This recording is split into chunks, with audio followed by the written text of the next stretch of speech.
Rewards, reinforcements. What are they? Confused? Let's figure that out. Hi, thanks for coming back. It's Pam again. So today we're going to talk about rewards and reinforcements and what they are and why they confuse so many people.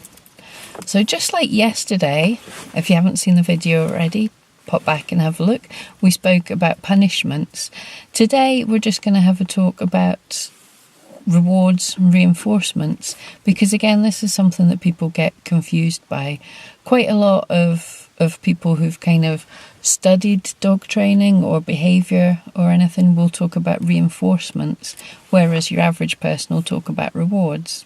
So what they are, a reinforcement is just simply something that will make a behaviour more likely to happen again. So what are they?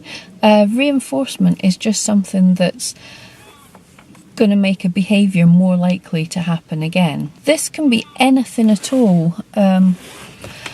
Usually what people think of when they hear it is like giving a dog a treat or something.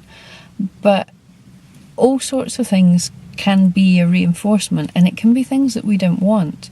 So if you think about something like if your dog's afraid of the postman and every day when the postman comes to the door your dog barks, what happens next is the postman goes away.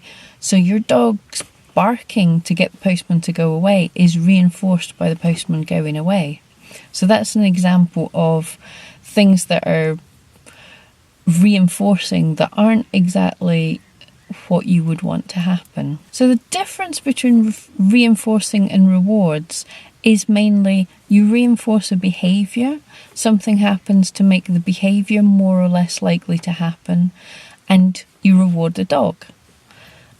But in general, because it can be a kind of confusing term for people, and we don't always want to have studied dog behaviour before we just get our pet dog and train them. So I'll tend to use rewards instead of reinforcements, just so everyone kind of understands. So how do you decide what a reward is? Well, likely you already know some things that your dog likes. So just kind of make a list of them. Write it down on paper if you need, or make a list in your head of the things that your dog really enjoys. And, put them in kind of order of what they enjoy the best to the worst. So for some dogs, that list could involve a ball or a favourite toy, a scratch behind the ear, although that doesn't tend to be very rewarding.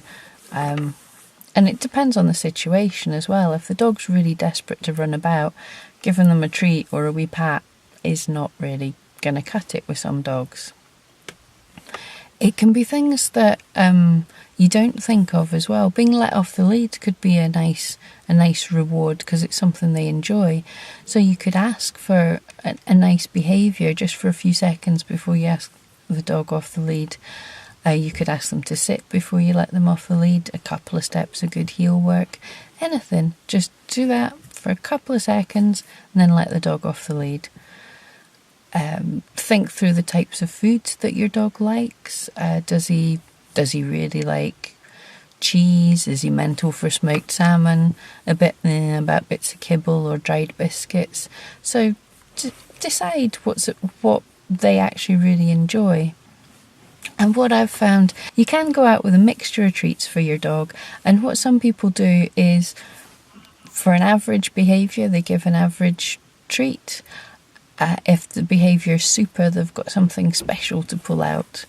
What I tend to do is just mix a whole load of treats, so it's a lucky bag. The dog doesn't know what's coming next. I don't know what's coming next.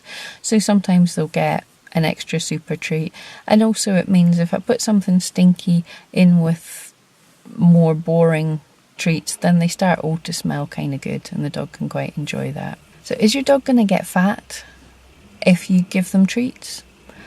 No, they don't have to, because quite simply, you just feed them less. You can take, if they eat kibble, you can use their kibble as treats for them.